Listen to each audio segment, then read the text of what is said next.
Analytics Insider. I'm Julia, and today we're here with Russell, our Director of People and Culture.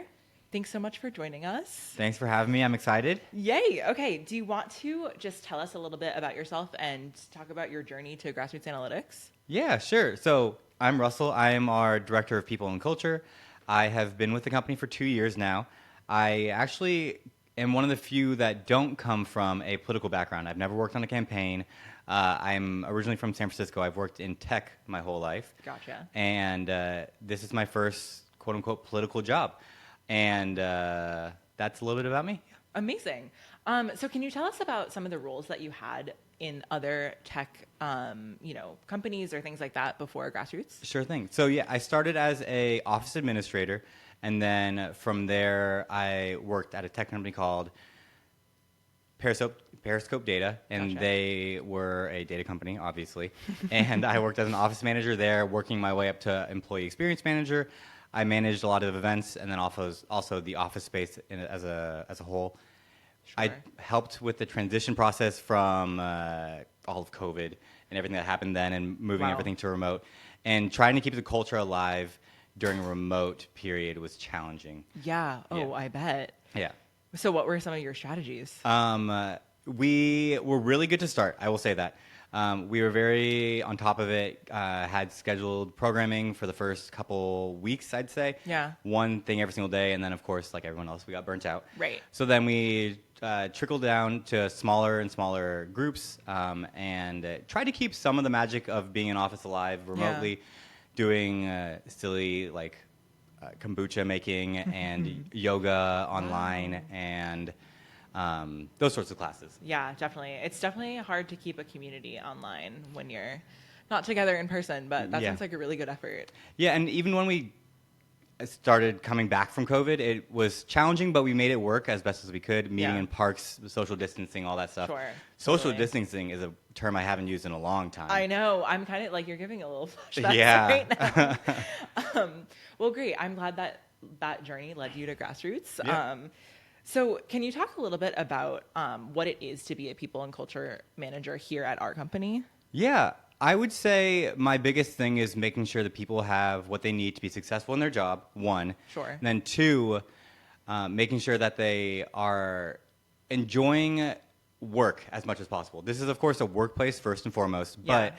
there are a lot of pockets for having fun and space Yeah. for getting to know your teammates and keeping things light and easy in a very contentious time. Yeah, definitely. There's something so true about, feeling joy at work, having fun at work that just kind of like gets lost in the hustle and bustle of like commuting and coming into the office and things. And I'm so appreciative, just like as an employee of Grassroots, that you are focusing on this Yeah. 100% of the time. It's my pleasure. Yeah. Yay. Okay, so can you tell us a little bit about kind of like the driver behind your work in terms of like the Grassroots mission? Yeah, so I'll start with the mission itself. Our mission is to empower candidates and nonprofits to win up and down the ballot, to win their progressive fights. And for me, I'm definitely on the back end of this. So I'm making sure our staff is well equipped, whether it's with their technology or their tools or their equipment, or even just their desk setup, Yeah. to make sure that they have what they need to be their best selves when they're working with the candidates and the nonprofits. Yeah. I think that's what I got to say about that. Nice. Amazing. Okay. So on this podcast, we have featured one of our 6 grassroots analytics pillars on each as kind of like a theme to tie what we're talking about and the experiences our employees are having to these pillars that kind of drive our work forward. So I would love to go through the pillars one by one because you are someone that on the back end every year sets up these pillars for us with our executive team, with some other stakeholders, and really like points us in a goals-driven way forward for the next year and the work to come. So right now we are. We've talked about 3 of them, I think, on the previous episodes. We've had some repeat pillars because some of them are just so good. But I want to start with diversity, creativity, and innovation. What's that one all about? Diversity, creativity, and innovation. That diversity is first and foremost. We hire a diverse group of candidates, and we do that by posting our jobs to multiple different job boards to start us off. And then we continually track our applicants with our applicant tracking software to make sure that we're hitting our goals that we're setting for ourselves in terms of diversity. Right. So from there, we have a diverse pool of candidates that create a creative workforce. When you have people with different backgrounds working together, there are more original thoughts and ideas and backgrounds that can meld and mend, and all of that together, that creativity innovates. So they kind of go hand in hand in hand. It all starts on my end, though, in the recruiting process. Yeah. Okay, great. I feel like that's so really just another way to think about our mission and just like powering these fights. It's like we have to have the best people for the jobs. And so your work on recruiting is just another way that that is happening. Okay, so number 2 is Stars Teach, Rookies Care, and We All Grow. What's that all about? This has been something that's been empowered and instilled in the company since I've been around, and even before I've been around. Definitely. We have, I think it all starts from the entry-level position, honestly. All of our entry-level roles are empowered to take on new challenges and grow within the company, and we've seen a lot of those people progress up into the company, even to the either like VP role or the director level position. Yeah. And so the Stars Teaching, what that really means is those stars teaching the rookies, and what happens is they will all grow and become empowered to take on the new responsibilities and feel like they're responsible in a sense of ownership for something greater than just an entry level position. Right. And it honestly fosters so much growth and empowerment, which is fantastic. Yeah, absolutely. I think it's so great when you're like coming into an entry level role, if someone has like already thought about the ways in which you can grow and the opportunities that are kind of ahead of you, because it definitely is something like a challenge that I feel like people who don't work here have, which is like, how do I grow at this company? And the roadmap ahead for these positions that we have is so amazing. I also think it's like a rising tide lifts all boats kind of approach, which is like how we think about fundraising too. So great to think about it before that on the staff. Okay, one of the third pillar, and this has been featured in a couple episodes so far, state houses, city halls, and cause impact. Tell us about that. Sure. So from my end, I just touched the mic. It's okay. So from my end, I look at this and I see the work that we do with all of our clients and candidates. Sure. Of course, I'm working with our team that work with these people. Yeah. I personally feel passionate about this one, and I think a lot of our staff do too, because a lot of our staff comes from all around, throughout the U.S. They see that their local city, their mayor or their school board person is running in their city, and they're a client of ours. And it's important to me because getting those people the help that they need when fundraising isn't necessarily as accessible to them is almost more important than helping the big guy, because they know kind of what they're doing already. People that are running for Congress, they might not know how it works. Right. So working with the small city hall or even the big clients matter too. Yeah, absolutely. It's really about empowerment and like really making sure that people can run for office, empowering their fights. So yeah, definitely that one has come up a lot when we were talking about things like embeds and some of our products, even like Quiller. So yeah, I love that one. It's the best. I hope it comes back next year. Yeah. Okay, fourth pillar, earnestness over cynicism. Where'd that come from? So this one was kind of born out of something that has been said a lot at the company. The quote is, "Doing the right thing is hard." What is the quote? It's having the right attitude. That's hard. Having the right attitude is hard. And what that really means is when things are tough and when things aren't going your way. Yeah. And in politics, that happens a lot. All the time. It's having the right attitude that's hard. And it's having that earnestness over the cynicism. So approaching things in a positive spin as best as way as you can. Yeah. I actually often look at Danny as our CEO as an example of this. He walks in every day with a smile on his face, and he says hello with a big grin. Yep. No matter what his mood is, no matter what Really he's been through shouts recently, he will let you know that it's all about making the best of the current situation you're in. Yeah. And I think it's a great great attitude to have. Absolutely. I agree. And I think that like so much of your work and your role is really enacting this pillar, because it would be easy to have a bad attitude in politics right now, especially on our side. And like we do, like Danny, choose to show up here every day with a good attitude and do this work. And so you have to just choose joy and have fun at work. Otherwise, you know, why? Yep. I do encourage people to watch our episode with Elise, who talking about her trip to Wisconsin or Michigan. I think she went to Michigan, because she talks a lot about how people say, Elise, why do you work in politics? It seems so hard and depressing and awful. And she says, I do this work because I care about it. And this is how I choose a good attitude and choose joy in my work, working with candidates and like on the campaign trail. So yeah, that's also very topical to this pillar. Okay. The fifth pillar is called It's the Climb. So this one, it's a Miley Cyrus quote, first of all. Sure. And then on top of that, it's something that a lot of people have already heard and Yeah. people always talk about. Yeah. It's all about the journey, not about the destination. The journey Yeah. is the reward. And we are currently on a journey. We have changed so much in just the 2 years that I've been here, but even before that. From a 5-person company during COVID, working at a WeWork, to a 70-person workforce this just year, hit just 70, about. yeah. We're getting close. And it's about the journey. So it's about getting to know each other. It's about being in the trenches together, enjoying the small wins, working our way through the losses as well, Right. And being there for each other. And it's been very rewarding. I'll say that. One of my favorite things in the company is seeing someone that I've hired getting up to the front of the room to the lead a class or lead a session. Yeah. And it's a small thing, but it's all about the journey. We'll eventually get there, and we'll eventually do what we're trying to do. But Right. I'm having fun day to day. Yeah, that sounds great. What a perfect answer. Okay, so our sixth and final pillar is ambitious and kind.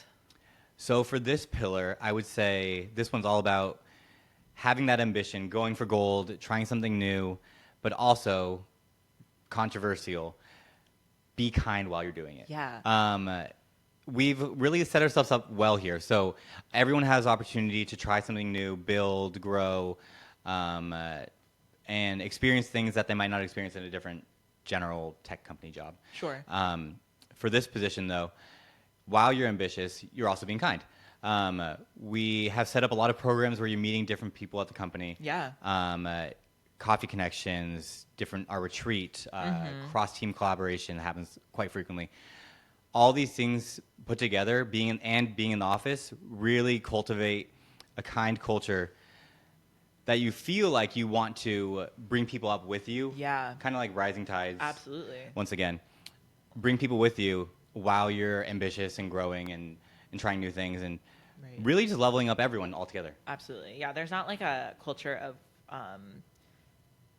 competition among staff here. And I do think that people are like ambitious in their own right because they want to achieve their goals on their teams, not just personally. And kind of like we're all driven by our mission and by these pillars. So I do like that pillar to end on. Do you want to say anything else about the pillars? Yes, I do. So I worked at Disney doing an internship a couple years ago. Yeah. And when I was there, they had these things called the 4 keys put in place. And they Gotcha. were just like keys to make the company run kind of thing. So they were safety, courtesy, show, and efficiency. These pillars, I think, are leveled up versions of those keys, in my personal opinion. Wow. I know Disney, large company, but I Speak feel it like... we have done a great job of putting these together, and they help cultivate a workforce that is kind, ambitious, exciting to work for, friendly, Yeah. and doing something for good. Yeah. All together kind of mesh really well. Yeah. It's totally obvious when you come to work at Grassroots every day why we have them. And then they're like so easy to talk about because it's just, you know, kind of the driving force behind our work. Okay, so why do you think company culture is important? You know, no one's ever asked me this before. I don't think so. So here's my take on company culture. Okay, great. And this goes back to just the very beginning, what we talked about earlier. It's so important we all work, 40 hours a week. Sure. And there's so much more to just work that you can get out of it. Of course, you can come to work, put your head down, go home. Yeah. But if you want to make the most out of it, you can make lifelong friends. You can make friends that you invite to your housewarming, to your wedding, to your birthdays. Cultivating a space to do that is really important to me because, honestly, I've benefited from that myself, from other people that have paved the way before me. Right. And I have loved, since then, making people happy and creating that kind of space. Yeah. Yeah, that's so inspiring. I feel like people talk about third spaces all the time, which is like different from like a third space that's not your home or your work, that people kind of community build and like gather. And I do think that we almost have that at Grassroots because there's so much community happening here and people are becoming lifelong friends and traveling together and doing all this great stuff. And I think that you've almost kind of, you know, blended those second and third spaces in a way that makes it very fun to come to work. What motivates you personally to come to work at GA every day? This is a cliche answer. It's the people. Yeah. I think you can go to any other person in the company and they'd say the same thing. I think Roughly so the too. same thing. Maybe not Danny, but everyone else. So the people are so important here because they keep me going. They keep each other going. They are fun to be around. They're interesting, innovative.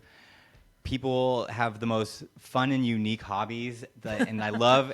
Although it's a very cliche, boring question to ask, how was your weekend? Right. Sometimes you get the most fantastical, out there, wild, fun stories that I love to come in and hear about. So it's the people for me. And just beyond that, we've hired a great group of empathetical people in general that are willing to listen, that care to get to know you, and care about you personally on a deeper level than just as a coworker. Yeah. And so for me, I love seeing these people 5 days a week. Oh, that's amazing.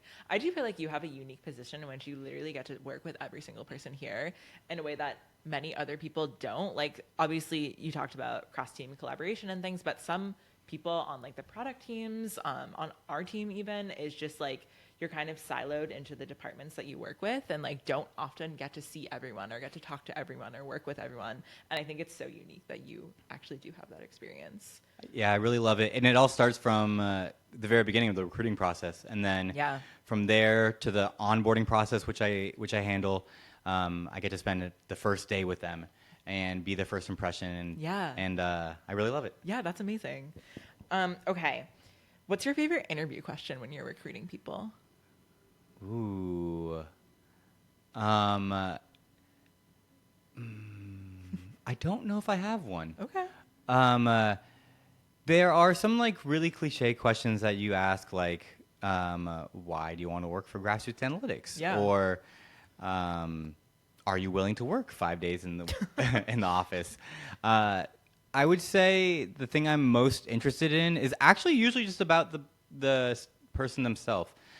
I love recruiting. That's a big part of my job. Yeah. Mostly because the phone screens that I get to take, I get to hear about these people's stories and how passionate they are about working for us, how passionate they are about their school that they went to, or the work or project they've done in the past. Yeah. It's less about the questions that I'm asking. It's more learning about someone's hobbies and interests and passions. Oh, that's so special. And then you're like, well, I have the team for you. Yeah. Okay, great. And last question, I think, from me is, are you looking ahead to any exciting updates to the pillars in 2026? We've got 6 pillars proposed for 2026, and 2 of them are returning. Okay. And 4 of them are still workshop and a work in progress. Work in progress. We're going to change a couple things up, and I'm excited to see how they land. I think they're going to be really positive and a nice upgrade on the ones we currently have even. Gotcha. Can you tell us a little bit about how the pillars actually get decided every year? Yeah, sure thing. So it all starts with a brainstorm phase. We jump in a room, myself, the executive team, and then a couple other stakeholders. Sure. And we will look at the ones we had in the past, and we'll decide which have landed, which have stuck really well, of course. Yeah. And then from there, we will move into a selection process and kind of mold and meld, and sometimes select from the previous pillars, and then there we have it. 6 pillars, hot and fresh, ready to go. Right in January. Yep. Cool. Well, Russell, this was an amazing conversation. Thank you so much for joining us. I encourage people to subscribe to our YouTube and follow us across social media. Our Instagram is particularly funny. And thank you so much for your time. No, thank you so much for hosting me and having me. I appreciate it.